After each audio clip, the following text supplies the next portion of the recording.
and welcome back to Love Your Food.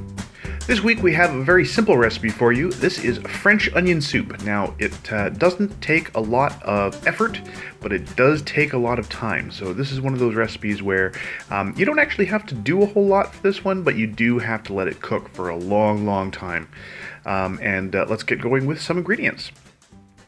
So we're starting obviously with our large white onions. We're going to be using a fair amount of salt in this one, some butter. We're going to be seasoning it with a little bit of thyme. We've got some dry thyme here. We're going to use some beef broth. This is low salt beef broth. And we're also going to be using some sake. You can use vermouth or white wine or cooking sherry or whatever you prefer in the place of the sake. We just had some sake on hand. So first thing we're going to do is get our onions ready. So obviously we're going to be peeling these. Now you may notice we are in some different digs lately. We have recently moved. We are sad that we no longer have gas range, but we are making do. It's just fine. You can do all of these recipes on electric. Now we are going to be cutting these. You see Chef Caleb here is cutting the onions into rings. Now it was my impression that for French onion soup, you should French cut the onion, but if you cut them into rings, they are more likely to, because you're cutting against the grain, they're more likely to melt. So you're going to get more of that sort of rich melted onion flavor in your soup. You're still going to get some long strands, but you're going to get a nicer mix of sort of the long strands of onion and the shorter, the thicker melted onion soup part of the soup as well. So you definitely want to cut it into rings. So cut across the equator, along the equator. So we're going to put our, we have our Dutch oven here. We're going to put this over a medium-low heat. And we're actually going to add a little bit of oil with the butter while the butter melts. This does a couple of things. Number one, it sort of helps the butter to keep from burning. And it also helps everything to coat your onions when you're getting everything stirred up. And once everything's melted in there, you want to start layering in your onions. So we're going to get a layer of onions in the bottom here.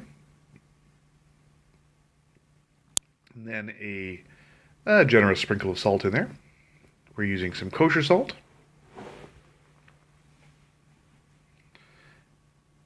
And then some more onions. We are going to just load up this pot with onions. Now, it looks like it's going to be a little over full by the time we're done. And we're just going to keep layering onions and salt in here. So we can give it a little push. We want to make sure we get all of our onions into the pot at the same time. Even if it looks a little full, don't worry, it is going to cook down. Like I said earlier, they do melt rather a lot, so you are going to see a massive reduction in the amount of onions in there. It's all going to melt in. So after a little bit of cooking, you can see already it has started to really cook down, and a lot of the liquid has started coming out of the onions.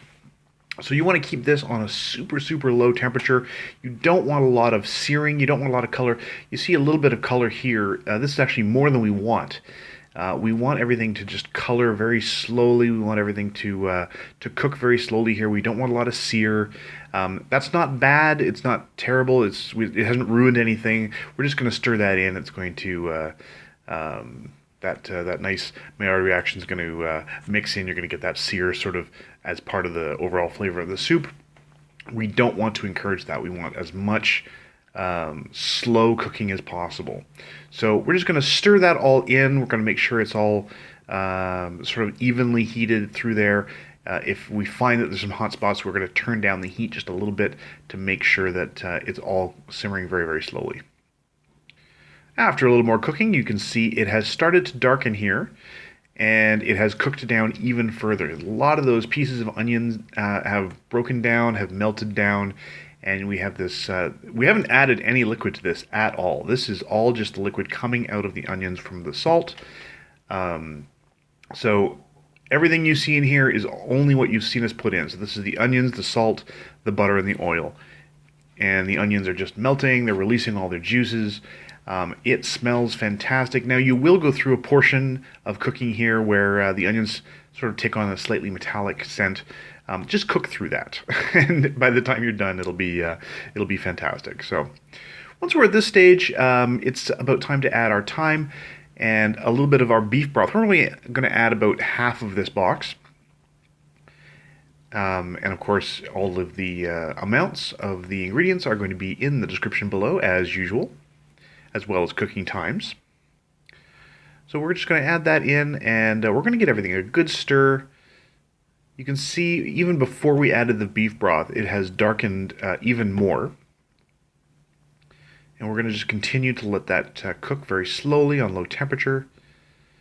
We're also going to add a splash of our sake. Again, you can add vermouth, you can add white wine, whatever you prefer, just as a little accent flavor, a little bit of acid. You could even use a little bit of Tabasco sauce at this point if you wanted, if you want a little bit of spice in there.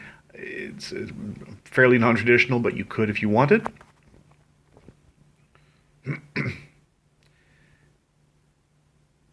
And there we go. So we're just going to cover that back up.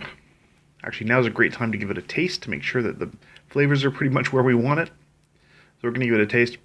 When you're getting close to serving it, you want to start getting your toasts ready. We like to cover ours with, now we didn't have exactly the right kind of bread on hand, nor the right kind of cheese, but that's okay. You can do it with whatever you have on hand. Very traditional would be French bread with a Gruyere or an Emmental. Those are very, very traditional for French onion soup. A really great way to serve this to guests is to serve it with one of your cheese toasts on top and have a second one in reserve, so when they're halfway through their soup and they're out of toast with cheese on it, you can say, oh, I've got another one for you.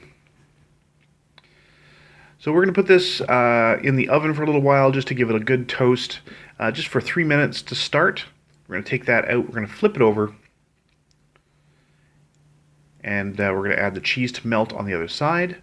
This is just while our soup is finishing up. And again, we didn't have the right kind of cheese. This is actually Havarti, so it's not the best melting cheese, but it was very, very creamy, really delicious. And you can use whatever you have on hand, whatever you like flavor-wise in there. You can see our oven's at 425. And we're just going to let that melt for about 5 minutes. And that's going to come out, and there's our cheese toast. So this is going to be going on top of our soup as we serve it. We're going to get our bowl ready here. And you can see everything has cooked down. This is pretty much it. There are still some strands, as you can see, of onion in there. But this is done. This is pretty much as far as we want to go. It can get darker if you want a little more toasty flavor in there. You can just let it continue to cook very, very low temperature. Again, not letting it sear anywhere. You can take it as far as you like before it burns. Just don't let it overcook. When you start getting those really toasty notes, it's time to stop. And we're just going to pop our toast on top of there. First, we're going to add just a little sprinkle of fresh ground black pepper. We're going to add our toast and another little sprinkle of pepper. And that's it. That's the French onion soups. Again, really, really simple recipe. Very, very easy to do. It does take some time, but it's not a lot of effort. Most of the effort is involved in just the cooking time. You just have to let it cook very low and slow for a long, long time to get that beautiful color, that nice, rich flavor. If you like this recipe, please do like and subscribe. And if you have any recipes you would like to see Chef Caleb try on the channel, please let us know in the comments below. And remember to love your food.